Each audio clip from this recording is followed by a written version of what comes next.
ਬਿਸਮਿल्लाहिर्रहमानिर्रहीम ਤੇ अस्सलाम वालेकुम।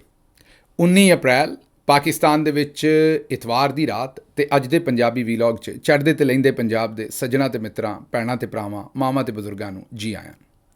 ਸਭ ਤੋਂ ਪਹਿਲੇ ਆਸਿਮ ਮੁਨੀਰਜ਼ ਡਿਫੈਕਟੋ ਫਾਰਮ 47 ਮਿਲਟਰੀ ਰਾਜ ਡੇ 141। ਹੁਣ ਚੱਲਨੇ ਅੱਜ ਦੀਆਂ ਗੂੜੀਆਂ ਨਿੱਗੀਆਂ ਤੇ ਸੰਘਣੀਆਂ ਖਬਰਾਂ ਵਾਲੇ ਪਾਸੇ। ਸਭ ਤੋਂ ਪਹਿਲੀ ਖਬਰ ਤੁਹਾਡੇ ਸਾਹਮਣੇ ਲਾਹੌਰੋਂ ਰੱਖ ਦਈਏ। ਲਾਹੌਰੋਂ 2-3 ਖਬਰਾਂ ਆਈਆਂ ਨੇ ਔਰ ਉਹ ਤਿੰਨਾਂ ਨੇ ਇਹ ਦੱਸ ਛੱਡਿਆ ਹੈ ਕਿ ਇਸ ਵੇਲੇ ਸਭ ਦੀ ਮਾਂ ਦੀ ਨਹੀਂ ਬਲਕਿ ਮਾਜ਼ਰਤ ਡੈਣ ਦੀ ਹਕੂਮਤ ਹੈ ਪੰਜਾਬ ਦੇ ਵਿੱਚ। ਪਹਿਲੀ ਖਬਰ ਜ਼ਰਾ ਗਾਲਿਬ ਮਾਰਕੀਟ ਪੁਲਿਸ ਸਟੇਸ਼ਨ ਦੀ ਲੈ ਲਓ। ਉੱਥੇ ਇਹ ਜ਼ਰਾ ਵੇਖ ਲਓ, ਇਹ ਵੀ ਸਾਡੀ ਬੱਚੀ ਹੈ, ਸਾਡੀ ਕੌਮ ਦੀ ਬੇਟੀ ਹੈ ਇਹ ਵੀ, ਲੇਕਿਨ ਸ਼ਕਲ ਵੇਖ ਲਓ ਕਿੱਡੀ ਮਾਸੂਮ ਸ਼ਕਲ ਲੱਗਦੀ ਹੈ। ਲੇਕਿਨ ਕਾਰਵਾਈ ਇਹ ਕਿ ਮੈਂ ਤੁਹਾਨੂੰ ਕਾਸ਼ ਉਹ ਤਸਵੀਰਾਂ ਵਿਖਾ ਸਕਾਂ ਜੋ ਇਹਨਾਂ ਨੇ ਸ਼ਹਿਰੀਆਂ ਦੇ ਉੱਤੇ ਤਸ਼ੱਦਦ ਕੀਤਾ ਹੈ। ਮੁਹੰਮਦ ਉਮੈਰ ਨੇ ਖਬਰ ਰਿਪੋਰਟ ਕੀਤੀ ਹੈ। ਮਤਲਬ ਮਾਰ ਕੇ ਤਸ਼ੱਦਦ ਕਰ ਕਰਕੇ ਉਸ ਇਨਸਾਨ ਦੀ ਜਿਹੜੀ ਪੀਠ ਹੈ, ਪੂਰੀ ਦੀ ਪੂਰੀ ਬੈਕ ਹੈ ਉਹਦੀ, ਉਹ ਇਸ ਤਰੀਕੇ ਨਾਲ ਕਾਲੀ ਕੀਤੀ ਹੈ ਕਿ ਜਿਹੜੀ ਮੈਂ ਤੁਹਾਨੂੰ ਐਕਸਪਲੇਨ ਨਹੀਂ ਕਰ ਸਕਦਾ। ਤੁਸੀਂ ਕਦੀ ਜਾਮਨੂੰ ਰੰਗ ਵੇਖਿਆ ਨਾ, ਜਾਮਣ, ਉਸ ਤੋਂ ਵੀ ਜ਼ਿਆਦਾ ਬਲਕਿ ਕਾਲਾ ਸਿਆਹ ਉਸ ਇਨਸਾਨ ਦਾ ਜਿਸਮ ਜਿਹੜਾ ਪਿੱਛੋਂ ਪੂਰੇ ਦਾ ਪੂਰਾ ਕੀਤਾ ਹੋਇਆ ਮਾਰ ਕੇ ਇਸ ਖਾਤੂਨ ਨੇ। ਇੱਥੋਂ ਤੁਸੀਂ ਅੰਦਾਜ਼ਾ ਲਾਓ ਕਿ ਜਿਸ ਵੇਲੇ ਲੌਲੈਸਨੈਸ ਫੈਲਦੀ ਹੈ ਨਾ, ਤੇ ਫਿਰ ਉਹ ਸ਼ਕਲਾਂ ਵੇਖ ਕੇ ਨਹੀਂ ਫੈਲਦੀ। ਜਦੋਂ ਤੁਸੀਂ ਨੇਫਿਆਂ 'ਚ ਚੱਲਣ ਵਾਲੇ ਪਿਸਤੌਲਾਂ 'ਤੇ ਰਾਜ਼ੀ ਹੁੰਦੇ ਹੋ ਨਾ ਵੀ ਇਹ ਚੰਗਾ ਤੁੰਨ ਕੇ ਰੱਖੋ, ਤੇ ਫਿਰ ਤੁਹਾਡੇ ਜੰਗਲ ਦਾ ਕਾਨੂੰਨ ਹੀ ਬਣਦਾ, ਫਿਰ ਤੁਹਾਨੂੰ ਜਾਨਵਰਾਂ ਤਰ੍ਹਾਂ ਹੀ ਟਰੀਟ ਕੀਤਾ ਜਾਂਦਾ ਔਰ ਤੁਹਾਡੇ ਨਾਲ ਉਹੀ ਸਲੂਕ ਕੀਤਾ ਜਾਂਦਾ। ਹੁਣ ਅਕਸਰ ਲੋਕਾਂ ਦੀ ਐਕਸਪੈਕਟੇਸ਼ਨ ਹੁੰਦੀ ਹੈ ਕਿ ਜਿਹੜੀਆਂ ਖਵਾਤੀਨ ਪੁਲਿਸ ਅਫਸਰ ਨੇ ਉਹ ਥੋੜ੍ਹੀਆਂ ਬਿਹਤਰ ਹੁੰਦੀਆਂ ਹੋਣਗੀਆਂ, ਲੇਕਿਨ ਉਹ ਕਿੱਡੀਆਂ ਕੁ ਚੰਗੀਆਂ ਨੇ ਉਹ ਤੁਸੀਂ ਆਪ ਵੇਖ ਲਓ। ਕੀ ਸੂਰਤ ਹਾਲ ਹੈ ਉਹ ਤੁਸੀਂ ਆਪ ਵੇਖ ਲਓ। ਇਹ ਹੁਣ ਖਾਤੂਨ ਉੱਥੇ ਇਨਵੈਸਟੀਗੇਸ਼ਨ ਦੀ ਇੰਚਾਰਜ ਹੈ ਜਾਂ SHO ਹੈ, ਇਹਨਾਂ ਨੂੰ ਹੁਣ ਮੁਅੱਤਲ ਕੀਤਾ ਗਿਆ ਉੱਥੇ। ਲੇਕਿਨ ਇਹਨਾਂ ਨੇ ਮਾਰ ਕੇ ਕੁੱਟ ਕੇ ਸ਼ਹਿਰੀ ਨੂੰ ਇੰਨਾ ਮਾਰਿਆ ਹੈ ਕਿ ਹੁਣ DIG ਇਨਵੈਸਟੀਗੇਸ਼ਨ ਨੂੰ ਜ਼ਾਹਿਰ ਹੈ ਖਾਨਾ ਪੂਰੀ ਕਰਨ ਵਾਸਤੇ ਇਹਨਾਂ ਨੂੰ ਮੁਅੱਤਲ ਕੀਤਾ ਹੈ। ਕੱਲ੍ਹ ਪਰਸੋਂ ਇਹ ਜਾਂ 10 ਦਿਨ 15 ਦਿਨ ਬਾਅਦ, ਮਹੀਨੇ ਬਾਅਦ, 2 ਮਹੀਨੇ ਬਾਅਦ ਬਹਾਲ ਹੋ ਜਾਣਗੇ। ਉਸ ਤੋਂ ਬਾਅਦ ਇਹ ਕਿਸੇ ਹੋਰ ਥਾਣੇ ਜਾਣਗੇ, ਫਿਰ ਉੱਥੇ ਕਿਸੇ ਹੋਰ ਨੂੰ ਲੰਮਿਆਂ ਪਾ ਕੇ ਕੁੱਟਣਗੇ। ਨਾ ਇੱਥੇ ਇਹ ਕਤਲ ਵੀ ਕਰ ਦੇਣ ਨਾ, ਇਹ ਸ਼ਹਿਰੀ ਨੂੰ ਮਾਰ ਕੇ ਕਤਲ ਵੀ ਕਰ ਦੇਣ, ਤੇ ਮੈਂ ਤੁਹਾਨੂੰ ਜਿੰਨੇ ਦੀ ਸ਼ਰਤ ਕਹਿੰਦੇ ਉਹ ਲਾ ਸਕਦਾ ਵੀ ਇਹਨਾਂ ਦੀ ਨੌਕਰੀ ਫਿਰ ਵੀ ਖਤਮ ਨਹੀਂ ਹੋਏਗੀ। ਵਰਨਾ ਮੈਨੂੰ ਕੋਈ ਸਾਬਤ ਕਰੇ ਕਿ ਕਿਸੇ ਨੇ ਪੁਲਿਸ ਮੁਕਾਬਲੇ 'ਚ ਬੰਦੇ ਮਾਰੇ ਨੇ ਤੇ ਉਹਨੂੰ ਨੌਕਰੀ ਤੋਂ ਫਾਰਿਗ ਕਰ ਦਿੱਤਾ ਗਿਆ ਹੋਵੇ। ਇੱਥੇ ਇਨਸਾਨ ਦੀ ਜ਼ਿੰਦਗੀ ਦੀ ਕੋਈ ਵੈਲਿਊ ਨਹੀਂ। ਹਾਂ, ਅਗਰ ਉਹ ਇਨਸਾਨ ਆਮ ਹੈ, ਅਗਰ ਅਸ਼ਰਾਫੀਆ ਤੋਂ ਹੁੰਦਾ ਤੇ ਉਹਨਾਂ ਨੇ ਆਪੇ ਬਦਲਾ ਲੈ ਲੈਣਾ ਸੀ, ਇਹਨਾਂ ਨੂੰ ਜੀਣ ਹੀ ਨਹੀਂ ਸੀ ਦੇਣਾ। ਉਹਨਾਂ ਨੇ ਇਹਨਾਂ ਦੇ ਨਾਲ ਕੋਈ ਨਾ ਕੋਈ ਐਸਾ ਕੰਮ ਕਰਨਾ ਸੀ ਕਿ ਉਹਨਾਂ ਆਪੇ ਇਹਨਾਂ ਕੋਲੋਂ ਬਦਲਾ ਲੈ ਲੈਣਾ ਸੀ। ਇਸ ਲਈ ਇਹ ਰਿਆਸਤ ਦੀ ਬਦਬਖਤੀ ਹੈ। ਮੈਂ ਇਹੀ ਕਹਾਂਗਾ ਕਿ ਵੇਖੋ, ਅਸੀਂ ਉਮੀਦ ਕਰਦੇ ਹਾਂ ਕਿ ਚਲੋ ਮਰਦ ਨਹੀਂ ਤੇ ਉਹਨਾਂ ਦੇ ਇਹ ਮਾਂ ਵੀ ਹੋਏਗੀ ਹੈ ਜਾਂ ਇਹ ਭੈਣ ਹੋਏਗੀ ਜਾਂ ਬੇਟੀ ਹੋਏਗੀ, ਕਿ ਚਲੋ ਇਹਦੇ ਦਿਲ ਦੇ ਵਿੱਚ ਕੋਈ ਰਹਿਮ ਹੋਏਗਾ। ਲੇਕਿਨ ਜਿਹੜਾ ਭੰਨੋ ਉਹ ਹੀ ਲਾਲ ਹੈ। ਜਿਹਨੂੰ ਇੱਥੇ ਤਾਕਤ ਦਿੰਦੇ ਹੋ, ਇੱਥੇ ਉਹ ਮੁੜਦਾ, ਉਹ ਬਾਜ਼ ਆਉਂਦਾ ਹੈ ਜਿਹਦੇ ਕੋਲ ਤਾਕਤ ਨਹੀਂ। ਜਿਹਨੂੰ ਤਾਕਤ ਦਿੰਦੇ ਹੋ ਉਹ ਆਉਂਦਾ ਹੈ ਵੀ ਮੈਂ ਛੱਡਣਾ ਨਹੀਂ ਦੂਸਰੇ ਨੂੰ। ਇੱਥੇ ਹਰ ਬੰਦਾ ਜਿਹਨੂੰ ਤਾਕਤ ਲੱਭਦੀ ਹੈ ਨਾ, ਆਪਣੇ ਤੋਂ ਥੱਲੇ ਵਾਲੇ ਨੂੰ ਜਿਹੜਾ ਆਉਂਦਾ ਮੈਂ ਫੇਂਕ ਕੇ ਲੰਘ ਜਾ। ਇਹ ਸ਼ਿੱਦਤ ਪਸੰਦੀ ਪਤਾ ਨਹੀਂ ਇੰਨੀ ਕਿਉਂ ਹੈ ਔਰ ਇਹਦੇ 'ਚੋਂ ਕਿਹੜੀ ਐਸੀ ਇਹਨਾਂ ਨੂੰ ਸੈਟਿਸਫੈਕਸ਼ਨ ਮਿਲਦੀ ਹੈ ਅੱਲਾ ਦੇ ਇਨਸਾਨਾਂ ਦੇ ਉੱਤੇ ਏਡਾ ਜ਼ੁਲਮ ਕਰਕੇ। ਅੱਗੇ ਚੱਲਨੇ ਜੀ। ਲਾਹੌਰ ਦੇ ਵਿੱਚ 1 ਮਹੀਨਾ ਪਹਿਲੇ 19 ਕਰੋੜ ਦੀ ਡਕੈਤੀ ਹੋਈ। ਇਹ ਵੀ ਖਬਰ ਸੁਣੋ ਜ਼ਰਾ ਗੌਰ ਨਾਲ। 19 ਕਰੋੜ ਇਹ 19 ਕਰੋੜ ਦੀ ਜਿਹੜੀ ਡਕੈਤੀ ਹੋਈ, ਇਹ CCD ਨੇ ਇਹਦੀ ਜਨਾਬ, ਕਿਉਂਕਿ ਡਕੈਤੀ ਭਾਰੀ ਸੀ। ਅੱਜ ਕੱਲ੍ਹ ਜਿਹੜਾ ਵੀ ਭਾਰਾ ਕੰਮ ਹੈ ਉਹਨੂੰ CCD ਲੈ ਲੈਂਦੀ ਹੈ ਆਪਣੇ ਕੋਲ। CCD ਨੇ ਕਿਹਾ ਜੀ ਅਸੀਂ ਇਹਨੂੰ ਇਨਵੈਸਟੀਗੇਟ ਕਰਨਾ। CCD ਨੇ ਇਹਦੇ ਉੱਤੇ ਜਨਾਬ ਇਨਵੈਸਟੀਗੇਸ਼ਨ ਸ਼ੁਰੂ ਕਰ ਦਿੱਤੀ।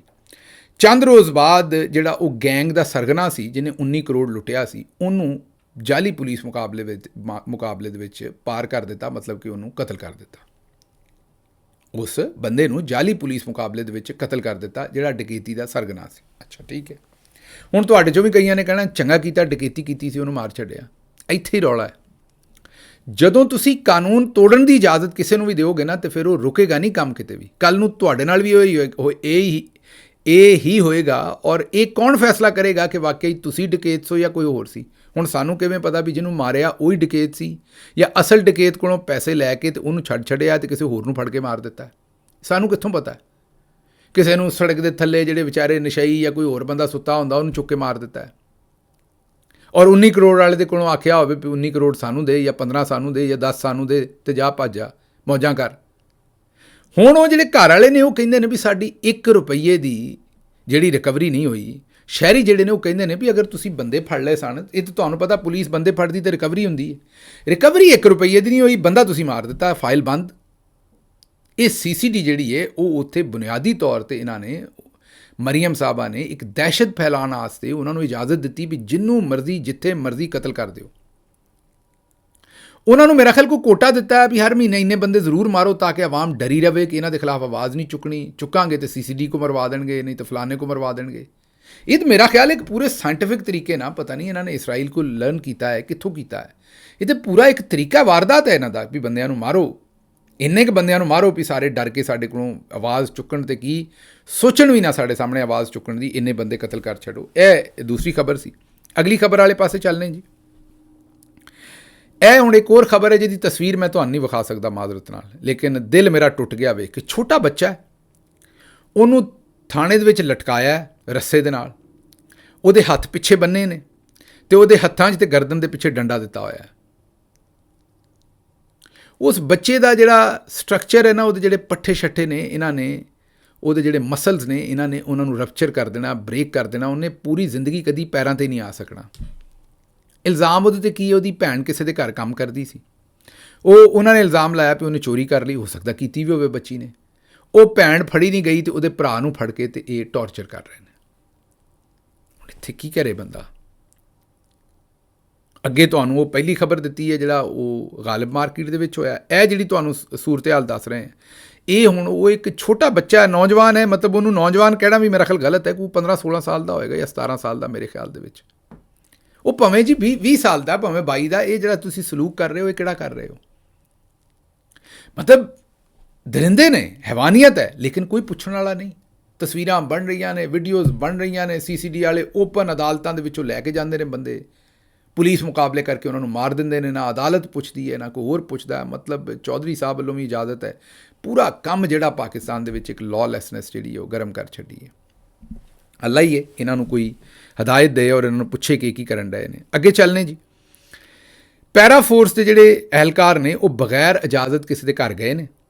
ਉੱਥੇ ਉਹਨਾਂ ਦੀਆਂ ਘਰ ਦੇ ਵਿੱਚ ਜਵਾਨ ਬੇਟੀਆਂ ਸਨ, ਖਵਾਤੀਨ ਸਨ, ਅਤੇ ਉਹਨਾਂ ਨੇ ਫਿਰ ਪੈਰਾ ਫੋਰਸ ਦੇ ਅਹਿਲਕਾਰ ਜਿਹਦਾ ਨਾਮ ਮੁਬੀਨ ਸੀ, ਉਹਨੂੰ ਉਹਨਾਂ ਨੇ ਖਵਾਤੀਨ ਨੇ ਘਰੋਂ ਫੜਿਆ ਅਤੇ ਮਾਰਨਾ ਸ਼ੁਰੂ ਕੀਤਾ ਅਤੇ ਨਾਲ ਅਹਿਲੇ ਮਹੱਲਾ ਰਲ ਗਿਆ ਅਤੇ ਉਹਨਾਂ ਨੇ ਉਹਨਾਂ ਨੂੰ ਉੱਥੇ ਮਾਰਿਆ ਕੁੱਟਿਆ। ਹੁਣ ਜ਼ਾਹਿਰ ਹੈ ਫਿਰ ਅਵਾਮੀ ਰਿਐਕਸ਼ਨ ਵੀ ਆ ਰਹੇ ਨੇ ਸਾਰੀ ਚੀਜ਼ ਦੇ ਉੱਤੇ। ਇਹ ਜੋ ਮਤਲਬ ਲਾਅਲੈਸਨੈਸ ਹੈ ਨਾ, ਇੱਕ ਬਰੂਟਲ ਫੋਰਸ ਇਸਤੇਮਾਲ ਹੋ ਰਹੀ ਹੈ। ਇਹ ਮੈਂ ਤੁਹਾਨੂੰ ਜਿਹੜੀਆਂ 3-4 ਖਬਰਾਂ ਰੱਖੀਆਂ ਨੇ, ਇੱਥੋਂ ਤੁਹਾਨੂੰ ਲਾਹੌਰ ਦੀ ਸਮਝ ਆ ਜਾਏਗੀ। ਅੱਗੋਂ ਸੁਣ ਲਓ ਜ਼ਰਾ। ਰਨਾਲਾ ਖੁਰਦ, ਅਸੀਂ ਕੋਈ ਹਫ਼ਤਾ ਪਹਿਲੇ ਖਬਰ ਦਿੱਤੀ ਸੀ ਕਿ ਉੱਥੇ ਅਸਿਸਟੈਂਟ ਕਮਿਸ਼ਨਰ ਨੇ ਜਿਹੜੇ ਪੌਦੇ ਲਾਏ ਸਨ ਪਿੰਡਾਂ ਵਾਲਿਆਂ ਨੇ 4 ਲੱਖ ਰੁਪਈਆ ਇਕੱਠਾ ਕਰਕੇ ਆਪਣੀ ਜੇਬ 'ਚੋਂ ਉਹਨਾਂ ਬਲਡੋਜ਼ਰ ਫਰਵਾ ਦਿੱਤਾ ਸੀ ਔਰ ਕਿਹਾ ਸੀ ਕਿ ਸੜਕ ਖੁੱਲ੍ਹੀ ਕਰਨੀ। ਹੁਣ ਪਤਾ ਇਹ ਲੱਗਾ ਵੀ ਉੱਥੇ ਬਿਊਟੀਫਿਕੇਸ਼ਨ ਪ੍ਰੋਜੈਕਟ ਦੇ ਨਾਂ 'ਤੇ ਜਿਹੜੇ ਪੈਸੇ ਗਵਰਨਮੈਂਟ ਨੇ ਦਿੱਤੇ ਸੀ ਉਹ ਗਾਇਬ ਹੋ ਗਏ, ਉਹ ਲੱਗੇ ਨਹੀਂ। ਇੱਕ ਸ਼ਹਿਰੀ ਨੇ ਅਸਿਸਟੈਂਟ ਕਮਿਸ਼ਨਰ ਸਾਹਿਬਾਂ ਕੋਲੋਂ ਸਵਾਲ ਪੁੱਛ ਲਿਆ ਕਿ ਇਹ ਜ਼ਰਾ ਦੱਸ ਦਿਓ ਕਿ ਇਹ ਬਿਊਟੀਫਿਕੇਸ਼ਨ ਦੇ ਉੱਤੇ ਜਿਹੜੇ ਪੈਸੇ ਲੱਗੇ ਨੇ ਇਹ ਕਿੱਥੇ ਲੱਗੇ ਨੇ ਜਿਹੜਾ ਬਜਟ ਆਇਆ ਸੀ। AC ਸਾਹਿਬਾਂ ਨੂੰ ਇਸ ਗੱਲ ਦਾ ਗੁੱਸਾ ਲੱਗਾ। ਉਸ ਨੌਜਵਾਨ ਨੂੰ ਗ੍ਰਿਫਤਾਰ ਕੀਤਾ ਅਤੇ ਉਹਦੇ ਉੱਤੇ ਪਰਚਾ ਕੀ ਪਾਇਆ, ਉੱਤੇ ਪਰਚਾ ਪਾਇਆ ਕਿ ਇਹਨੇ ਸਰਕਾਰੀ ਅਹਿਲਕਾਰਾਂ ਦੇ ਉੱਤੇ ਹਮਲਾ ਕਰ ਦਿੱਤਾ। ਜਿਹੜੇ ਪੁਲਿਸ ਵਾਲੇ ਨੇ ਉਹਨਾਂ 'ਤੇ ਹਮਲਾ ਕਰ ਦਿੱਤਾ। ਮੈਨੂੰ ਲੱਗਦਾ ਐਂਟੀ ਟੈਰਰਿਜ਼ਮ ਦਾ ਕੋਈ ਲਾਏ ਹੋਣੇ ਨੇ, ਇੰਸਦਾਦ ਦਹਿਸ਼ਤਗਰਦੀ ਦੀਆਂ ਜਿਹੜੀਆਂ ਦਫਾਤ ਲਾ ਕੇ ਅਤੇ ਉਹਨੂੰ ਅੰਦਰ ਬੁੱਕ ਕਰ ਦਿੱਤਾ ਹੋਣਾ। AC ਸਾਹਿਬਾਂ ਦੇ ਖਿਲਾਫ ਗੱਲ ਕੀਤੀ, ਅਸਿਸਟੈਂਟ ਕਮਿਸ਼ਨਰ ਸਾਹਿਬਾਂ ਦੇ ਖਿਲਾਫ। ਦੱਸੋ ਇਹ ਤਾਂ ਨਹੀਂ ਹੋ ਸਕਦਾ। ਇਹ ਹੁਣ ਸੂਰਤ ਹਾਲ ਬਣੀ ਹਰ ਪਾਸੇ। ਜਿਹੜੇ ਪਾਸੇ ਤੁਸੀਂ ਵੇਖਦੇ ਹੋ, ਜਿਹੜਾ ਭੰਨਦੇ ਹੋ ਉਹੀ ਲਾਲ ਹੈ। ਮਤਲਬ ਕਿ ਤੁਸੀਂ ਕੋਈ ਬੰਦਾ ਛੱਡ ਕੇ ਰਾਜ਼ੀ ਨਹੀਂ। ਅੱਗੋਂ ਸੁਣ ਲਓ। ਤੁਹਾਨੂੰ ਲੱਗਦਾ ਹੋਏਗਾ ਵੀ ਇਨਸਾਨਾਂ ਦੇ ਉੱਤੇ ਜ਼ਮੀਨ ਤੰਗ ਹੈ। ਨਹੀਂ, ਅਸੀਂ ਉਹ ਮਾਸ਼ਰਾ ਬਣ ਗਏ ਹਾਂ, ਸਾਡੇ ਉਹ ਹੈਵਾਨੀਅਤ ਹੈ ਜਿੱਥੇ ਅਸੀਂ ਇਨਸਾਨ ਤੇ ਕੀ ਜਾਨਵਰਾਂ ਨੂੰ ਵੀ ਨਹੀਂ ਛੱਡ ਰਹੇ। ਅਗਲੀ ਇਹ ਖਬਰ ਸੁਣ ਲਓ। ਪੰਜਾਬ ਦੇ ਜ਼ਿਲ੍ਹੇ ਮੁਜ਼ੱਫਰਗੜ੍ਹ ਦੇ ਵਿੱਚ ਨਾਮਾਲੂਮ ਅਫਰਾਦ ਨੇ ਤੇਜ਼ਧਾਰ ਆਲੇ ਦੀ ਮਦਦ ਨਾਲ ਗਾਂ ਦੀ ਜ਼ੁਬਾਨ ਕੱਟ ਦਿੱਤੀ। ਇਹਦੇ 'ਤੇ ਮੈਂ ਕੀ ਤਜਜ਼ੀਆ ਕਰਾਂ ਵੀ ਅਗਰ ਤੁਹਾਡੀ ਗਾਂ ਦੇ ਮਾਲਕ ਨਾਲ ਕੋਈ ਦੁਸ਼ਮਣੀ ਵੀ ਹੈ ਤਾਂ ਮੈਨੂੰ ਦੱਸੋ ਉਸ ਵਿਚਾਰੀ ਗਾਂ ਦਾ ਕੀ ਕਸੂਰ ਹੈ, ਉਹਦੀ ਜ਼ੁਬਾਨ ਕੱਟਣ ਨਾਲ ਤੁਹਾਨੂੰ ਕੀ ਲੱਭਣਾ ਹੈ। ਇਹ ਜਾਂ ਤਾਂ ਕੋਈ ਜਾਨਵਰ ਨੇ ਜਾਂ ਜਾਹਿਲ ਨੇ ਜਾਂ ਇਹਨਾਂ ਲੋਕਾਂ ਨੂੰ ਇਲਾਜ ਦੀ ਲੋੜ ਹੈ। ਇਹ ਮੁਜ਼ੱਫਰਗੜ੍ਹ ਵਾਲਿਆਂ ਨੂੰ, ਇਹੋ ਜਿਹੇ ਲੋਕਾਂ ਨੂੰ ਮੇਰਾ ਮਤਲਬ ਹੈ ਕੋਈ ਅਕਲ ਦੇਣੀ ਚਾਹੀਦੀ ਹੈ, ਕੋਈ ਹਯਾ ਦੇਣੀ ਚਾਹੀਦੀ ਹੈ। ਪੁਲਿਸ ਨੇ ਆਖਿਆ ਜੀ ਇਲਾਕਾ ਲੰਗਰ ਸਰਾਏ ਦੇ ਵਿੱਚ ਇਹ ਵਾਕਿਆ ਪੇਸ਼ ਆਇਆ ਅਤੇ ਗਾਏ ਦੀ ਜ਼ੁਬਾਨ ਤੇਜ਼ਧਾਰ ਆਲੇ ਦੀ ਮਦਦ ਨਾਲ ਕੱਟੀ ਹੈ। ਚਾਰਾ ਖਾਣ ਤੋਂ ਹੁਣ ਗਾਏ ਜਿਹੜੀ ਉਹ ਕਾਸਰ ਹੈ। ਹੁਣ ਉਹ ਵਿਚਾਰੀ ਪਤਾ ਨਹੀਂ ਜੀ ਸਕੇਗੀ ਕਿ ਨਹੀਂ, ਕਿਉਂਕਿ ਉਹ ਜ਼ਾਹਿਰ ਉਹ ਜ਼ੁਬਾਨ ਨਾਲ ਹੀ ਖਾਂਦੀਆਂ ਨੇ। ਅਤੇ ਉਹਨਾਂ ਦੇ ਖਿਲਾਫ ਹੁਣ ਮੁਕੱਦਮਾ ਦਰਜ ਕਰਾਉਣ ਲਈ ਗਾਏ ਦੇ ਮਾਲਕ ਨੇ ਰਾਬਤਾ ਕੀਤਾ। ਇਹ ਅੱਜ ਦੀ ਖਬਰ ਹੈ। ਇਹ ਹੁਣ ਇਹਦੇ 'ਤੇ ਮੈਨੂੰ ਨਹੀਂ ਪਤਾ ਕਿ ਇਹਨੂੰ ਕਿਸ ਤਰੀਕੇ ਨਾਲ ਰਿਪੋਰਟ ਕਰੀਏ, ਲੋਕਾਂ ਨੂੰ ਕਿਸ ਤਰੀਕੇ ਨਾਲ ਸਮਝਾਈਏ ਕਿ ਜਾਨਵਰ ਜਿਹੜੇ ਨੇ ਉਹ ਬੇਜ਼ੁਬਾਨ ਨੇ। ਅੱਲਾ ਦੀ ਜ਼ਾਤ ਬਹੁਤ ਨਾਰਾਜ਼ ਹੁੰਦੀ ਹੈ ਜਦੋਂ ਤੁਸੀਂ ਕਿਸੇ ਬੇਜ਼ੁਬਾਨ ਦੇ ਉੱਤੇ ਜ਼ੁਲਮ ਕਰਦੇ ਹੋ। ਬਲਕਿ ਮੈਂ ਤਾਂ ਤੁਹਾਨੂੰ ਕਹਿੰਦਾ ਰਹਿੰਦਾ, ਹੁਣ ਫਿਰ ਗਰਮੀਆਂ ਆ ਗਈਆਂ ਨੇ, ਕੋਈ ਚਿੜੀਆਂ ਪਰਿੰਦਿਆਂ ਵਾਸਤੇ ਪਾਣੀ ਰੱਖੋ, ਕੋਈ ਦਾਣਾ ਰੱਖੋ। ਮਤਲਬ ਬਜਾਏ ਇਸ ਦੇ ਕਿ ਤੁਸੀਂ ਇਸ ਜ਼ੁਲਮ ਦੇ ਖਿਲਾਫ ਕੋਈ ਉਹਨਾਂ ਲਈ ਕੋਈ ਆਸਾਨੀ ਬਣੋ ਤਾਂ ਕਿ ਉਹ ਤੁਹਾਨੂੰ ਕੋਈ ਸੀਸ ਦੇਣ, ਕੋਈ ਉਹਨਾਂ ਦੀ ਵਜ੍ਹਾ ਤੋਂ ਅੱਲਾ ਦੀ ਜ਼ਾਤ ਤੁਹਾਡੇ 'ਤੇ ਰਹਿਮ ਕਰੇ, ਤੁਸੀਂ ਜਾਨਵਰਾਂ ਦੇ ਉੱਤੇ ਇਹੋ ਜਿਹਾ ਜ਼ੁਲਮ ਕਰਦੇ ਹੋ, ਸਮਝ ਤੋਂ ਬਾਹਰ ਹੈ। ਅੱਗੇ ਇਹ ਫੈਸਲਾਬਾਦ ਤੋਂ ਰਿਪੋਰਟ ਹੈ ਜੀ। ਫੈਸਲਾਬਾਦ ਤੋਂ ਕਹਿ ਰਹੇ ਨੇ ਕਿ ਜਿਹੜੇ ਮਾੜੇ ਨੇ ਉਹਨਾਂ ਨੂੰ ਕਿਹਾ ਹੈ ਕਿ ਅੱਜ ਕੱਲ੍ਹ ਕਫਾਇਤਸ਼ਾਰੀ ਕਰਨੀ ਹੈ ਅਤੇ ਹਰ ਚੀਜ਼ ਬੰਦ, ਬਿਜਲੀ ਬੰਦ, ਸਕੂਲ ਬੰਦ, ਫਲਾਨਾ ਬੰਦ। ਅਤੇ ਇਹ ਫੈਸਲਾਬਾਦ ਤੋਂ ਰਿਪੋਰਟ ਕਰ ਰਹੇ ਨੇ ਕਿ ਰਾਤ ਦੇ ਸ਼ਾਇਦ 1 ਵਜੇ ਉੱਥੇ ਕੌਂਸਰਟ ਹੋ ਰਿਹਾ, ਕੋਈ ਮਿਊਜ਼ੀਕਲ ਪ੍ਰੋਗਰਾਮ ਹੋ ਰਿਹਾ, ਚਨਾਬ ਕਲੱਬ ਮੇਰਾ ਖਿਆਲ ਉਹਦੇ 'ਚ ਹੋ ਰਿਹਾ, ਔਰ ਦੜਾ ਦੜ ਜਨਾਬ ਗੱਡੀਆਂ ਵੀ ਨੇ, ਲਾਈਟਾਂ ਵੀ ਨੇ, ਮਿਊਜ਼ਿਕ ਵੀ ਹੈ, ਡਿਪਟੀ ਕਮਿਸ਼ਨਰ ਦਾ ਘਰ ਵੀ ਲੱਗ ਹੀ ਹੈ ਉੱਥੇ। ਉਹੀ ਗੱਲ ਮੈਂ ਤੁਹਾਨੂੰ ਦੱਸੀ ਵੀ ਇੱਥੇ ਜਿਹੜਾ ਮਾੜਾ ਹੈ ਉਹਦੇ ਨੇਫੇ 'ਚ ਪਿਸਤੌਲ ਚੱਲਦਾ ਹੈ, ਇੱਥੇ ਜਿਹੜਾ ਮਾੜਾ ਹੈ ਉਹਦੇ 'ਤੇ ਸਾਈਕਲ ਚੋਰੀ ਦਾ ਜਿਹੜਾ ਮੁਕੱਦਮਾ ਉਹ ਵੀ ਪਾ ਦਿੰਦੇ ਨੇ, ਇੱਥੇ ਜਿਹੜਾ ਮਾੜਾ ਹੈ ਉਹਨੂੰ ਥਾਣੇ ਦੇ ਵਿੱਚ ਉਹ ਬੱਚੇ ਨੂੰ ਬੰਨ੍ਹ ਕੇ ਉਹਨੂੰ ਪਿੱਛੇ ਉਹਦੇ ਪਾਈਪ ਪਾਇਆ ਹੋਇਆ ਬਾਜ਼ੂਆਂ ਦੇ ਵਿੱਚ, ਇੱਥੇ ਜਿਹੜਾ ਮਾੜਾ ਹੈ ਉਹਦੇ ਉੱਤੇ ਏਸੀ ਦੇ ਕੋਲੋਂ ਸਵਾਲ ਪੁੱਛ ਲਏ ਅਤੇ ਉੱਤੇ ਪਰਚਾ ਕਰ ਦਿੰਦੇ ਨੇ। ਤਗੜਾ ਜਿਹੜਾ ਹੈ ਉਹਨੂੰ ਨਹੀਂ ਹੱਥ ਲਾਉਂਦੇ, ਉਹ ਕਿਤੇ ਵੀ ਹੋਵੇ। ਅਸ਼ਰਾਫੀਆ ਜਿਹੜੀ ਹੈ ਨਾ, ਹਰ ਥਾਂ ਦੀ ਡਿਫਰੈਂਟ, ਪਿੰਡ ਦੀ ਅਸ਼ਰਾਫੀਆ ਔਰਤ, ਹਰ ਥਾਂ 'ਤੇ ਜਿੱਥੇ ਜਿਹੜੀ ਅਸ਼ਰਾਫੀਆ ਹੈ ਨਾ ਉਹਨਾਂ ਤੋਂ ਥੱਲੇ ਵਾਲਾ ਜਿਹੜਾ ਕਾਨੂੰਨ ਨਾਫਜ਼ ਕਰਨ ਵਾਲਾ ਉਹਨੂੰ ਹੱਥ ਨਹੀਂ ਪਾਉਂਦਾ। ਹਾਂ, ਜੇ ਉੱਥੇ ਕਾਨੂੰਨ ਨਾਫਜ਼ ਕਰਨ ਵਾਲਾ ਕੋਈ ਭਾਰਾ ਆ ਜਾਏ ਜਿਹਦੇ ਵਾਸਤੇ ਉਹ ਅਸ਼ਰਾਫੀਆ ਨਾ ਹੋਵੇ ਤਾਂ ਉਹ ਉਹਨੂੰ ਚੁੱਕ ਲੈਂਦਾ। ਜਿਵੇਂ ਸਾਡੇ ਜਰਨੈਲ ਜਿਹੜੇ ਨੇ ਉਹ ਅਸ਼ਰਾਫੀਆ ਨੂੰ ਵੀ ਚੁੱਕ ਲੈਂਦੇ ਉਹਨਾਂ ਨੂੰ ਲੋੜ ਪਵੇ, ਅਤੇ ਉਹਨਾਂ ਵਾਸਤੇ ਉਹ ਅਸ਼ਰਾਫੀਆ ਨਹੀਂ। ਅਤੇ ਮਤਲਬ ਜਿਹੜਾ ਉੱਤੇ ਵਾਲਾ ਅਜ਼ਦਹਾ ਹੈ ਉਹ ਥੱਲੇ ਵਾਲੇ ਨੂੰ ਖਾ ਜਾਂਦਾ ਹੈ, ਲੇਕਿਨ ਥੱਲੇ ਵਾਲਾ ਅਜ਼ਦਹਾ ਜਿਹੜਾ ਉਸ ਤੋਂ ਥੱਲੇ ਵਾਲੇ ਨੂੰ ਖਾਂਦਾ ਹੈ। ਜੰਗਲ ਦਾ ਕਾਨੂੰਨ ਹੈ, ਇਹ ਇਨਸਾਨਾਂ ਦੇ ਮਾਸ਼ਰੇ ਦਾ ਕਾਨੂੰਨ ਇੱਥੇ ਨਹੀਂ ਹੈ। ਇਹ ਬਦਕਿਸਮਤੀ ਹੈ, ਔਰ ਇਹਦੇ 'ਚ ਕੀ ਕਿਹਾ ਜਾ ਸਕਦਾ। ਅੱਛਾ ਜੀ, ਅੱਗੋਂ ਗਵਰਨਰ ਸਿੰਧ ਨਿਹਾਲ ਹਾਸ਼ਮੀ ਸਾਹਿਬ ਕਿਤੇ ਗਏ ਸਨ ਇਫਤਤਾਹ ਕਰਨ, ਉੱਥੇ ਫੀਤਾ ਸ਼ੀਤਾ ਕੱਟਣਾ ਸੀ ਉਹਨਾਂ ਨੇ, ਅਤੇ ਉਹਨਾਂ ਨੂੰ ਮਤਲਬ ਪਤਾ ਹੀ ਨਹੀਂ ਲੱਗਾ ਫੀਤੇ ਦਾ, ਅਤੇ ਉਹ ਪਤਾ ਨਹੀਂ ਕੁਛ ਹੋਰ ਕੱਟ ਦੇਣ ਲੱਗੇ ਸਨ। ਉਹ ਉਹਨਾਂ ਦੀ ਨਾਲ ਅਹਿਲੀਆ ਨੇ ਗਾਲਬਨ ਜਾਂ ਕੋਈ ਹੋਰ ਖਾਤੂਨ ਨੇ, ਸਾਨੂੰ ਨਹੀਂ ਪਤਾ ਨਾਲ ਕੌਣ ਨੇ, ਉਹਨਾਂ ਨੇ ਫੜ ਕੇ ਫੀਤੇ ਨੂੰ ਹੱਥ ਪਵਾਇਆ ਅਤੇ ਉਹ ਫੀਤਾ ਕੱਟਿਆ। ਅਤੇ ਗਵਰਨਰ ਸਾਹਿਬ ਮੇਰਾ ਖਿਆਲ ਸਿਹਤ ਠੀਕ ਨਹੀਂ ਹੈ, ਕਿਹੜੀ ਇਹ ਗਵਰਨਰ ਸਿੰਧ ਦੀ ਨਿਹਾਲ ਹਾਸ਼ਮੀ ਸਾਹਿਬ ਦੀ ਗੱਲ ਕਰਦੇ ਹਾਂ। ਬਹਰਹਾਲ ਮੈਂ ਬੰਦਿਆਂ ਨੂੰ ਮਸ਼ਵਰਾ ਦਿਆਂਗਾ ਜਿਹੜੇ ਲਾਗੇ ਉਹਨਾਂ ਦੇ ਖਲੋਤੇ ਨੇ ਕਿ ਬਈ ਦੂਰ ਦੂਰ ਹੋ ਕੇ ਖਲੋਇਆ ਕਰੋ। ਗਵਰਨਰ ਸਾਹਿਬ ਨੂੰ ਜਿਵੇਂ ਫੀਤਾ ਹੀ ਨਹੀਂ ਨਜ਼ਰ ਆਇਆ ਅਤੇ ਉਹਨਾਂ ਦਾ ਕੀ, ਉਹਨਾਂ 'ਤੇ ਕੈਂਚੀ ਚਲਾ ਦੇਣੀ ਕਿਤੇ ਵੀ। ਮੇਰਾ ਮਤਲਬ ਹੈ ਕਿ ਉਹ ਬੱਚੇ ਲਾ ਕੇ ਖਲੋਤੇ ਹੋਣ, ਉਹਨੂੰ ਫੀਤਾ ਕੱਟਣ ਦੀ ਬਜਾਏ ਖਤਨੇ ਕਰ ਦੇਣ ਕਿਸੇ ਦੇ, ਜਾਂ ਮੇਰਾ ਮਤਲਬ ਕੋਈ ਸ਼ੈ ਵੀ ਕੱਟ ਸਕਦੇ ਨੇ, ਕਿਸੇ ਦਾ ਨੱਕ ਕੱਟ ਦੇਣਾ, ਹੱਥ ਕੱਟ ਦੇਣ, ਉਂਗਲੀ ਕੱਟ ਦੇਣ, ਕੋਈ ਸ਼ੈ ਕੱਟ ਦੇਣ। ਇਸ ਲਈ ਗਵਰਨਰ ਸਾਹਿਬ ਕੋ ਧਿਆਨ ਨਾਲ ਉਹਨਾਂ ਨੂੰ ਫੀਤਾ ਸ਼ੀਤਾ ਨਜ਼ਰ ਕੋਈ ਨਹੀਂ ਆਉਂਦਾ। ਔਰ ਮੇਰਾ ਖਿਆਲ ਹੈ ਗਵਰਨਰ ਅਕਸਰ ਇਹ ਸਿਰਫ ਟਸੋਰੀ ਸਾਹਿਬ ਨੇ ਬਣਾਇਆ, ਬਾਕੀ ਤਾਂ ਗਵਰਨਰ ਸਾਰੇ ਬਣਾਉਂਦੇ ਹੀ ਇਸ ਤਰ੍ਹਾਂ ਦੇ ਨੇ ਕਿ ਮੇਰਾ ਮਤਲਬ ਹੈ ਕਿ ਬਸ ਜਿਹੜੇ ਫਿਰ ਉਹ ਅਸਲ ਦੇ ਵਿੱਚ ਉਹ ਸਮਝਦੇ ਨੇ ਨਾ ਕਿ ਜਿਹੜਾ ਬੰਦਾ ਆਪਣੀ ਮਿਆਦ ਪੂਰੀ ਕਰ ਚੁੱਕਿਆ ਉਹਨੂੰ ਗਵਰਨਰ ਬਣਾਓ ਤਾਂ ਕਿ ਉਹ ਛੇਤੀ ਫਿਰ ਮੇਰਾ ਮਤਲਬ ਸੀਟ ਵੀ ਖਾਲੀ ਕਰ ਦੇ। ਅੱਲਾ ਨਾ ਕਰੇ ਕਿ ਇਹਨਾਂ ਨਾਲ ਇਸ ਤਰ੍ਹਾਂ ਹੋਵੇ, ਅੱਲਾ ਇਹਨਾਂ ਨੂੰ ਲੰਬੀ ਜ਼ਿੰਦਗੀ ਦੇਵੇ, ਪਰਫਾਰਮ ਕਰਨ। ਲੇਕਿਨ ਕਹਿਣ ਦਾ ਮਤਲਬ ਹੈ ਕਿ ਨਾਰਮਲੀ ਇਹਨਾਂ ਦੀ ਮੇਰਾ ਖਿਆਲ ਹੈ ਜਿਹੜੇ ਹੁਕਮਰਾਨ ਨੇ ਇਹਨਾਂ ਦੀ ਸੋਚ ਇਹੀ ਹੁੰਦੀ ਵੀ ਸੀਟ ਖਾਲੀ ਕਰੇ, ਅੱਗੋਂ ਇੱਕ ਹੋਰ ਨਵਾਂ ਬੰਦਾ ਉਹਨੂੰ ਅਬਲਾਈਜ ਕਰੀਏ। ਅਤੇ ਬਹਰਹਾਲ ਗਵਰਨਰ ਸਾਹਿਬ ਨੂੰ ਕੋਈ ਪਤਾ ਨਹੀਂ ਲੱਗਣ ਡਿਆ ਜੀ ਕਿਹੜੀ ਸ਼ੈ ਕੱਟਣੀ ਹੈ। ਉਹ ਹਰ ਸ਼ੈ ਨੂੰ ਕੈਂਚੀ ਕੁੰਚੀ ਫੇਰੀ ਆ ਰਹੇ ਨੇ। ਅਤੇ ਮੈਂ ਬੰਦਿਆਂ ਨੂੰ ਇਹ ਮਸ਼ਵਰਾ ਦਿਆਂਗਾ ਵੀ ਧਿਆਨ ਨਾਲ ਇਹਨਾਂ ਦੇ ਲਾਗੇ ਜਿਹੜਾ ਵੀ ਖਲੋਏ ਉਹ ਆਪਣੀ ਸੋਚ ਦੇ ਨਾਲ ਖਲੋਏ। ਮੈਨੂੰ ਇੱਥੋਂ ਇਜਾਜ਼ਤ ਦਿਓ ਤੇ ਰੱਬ ਰੱਖ।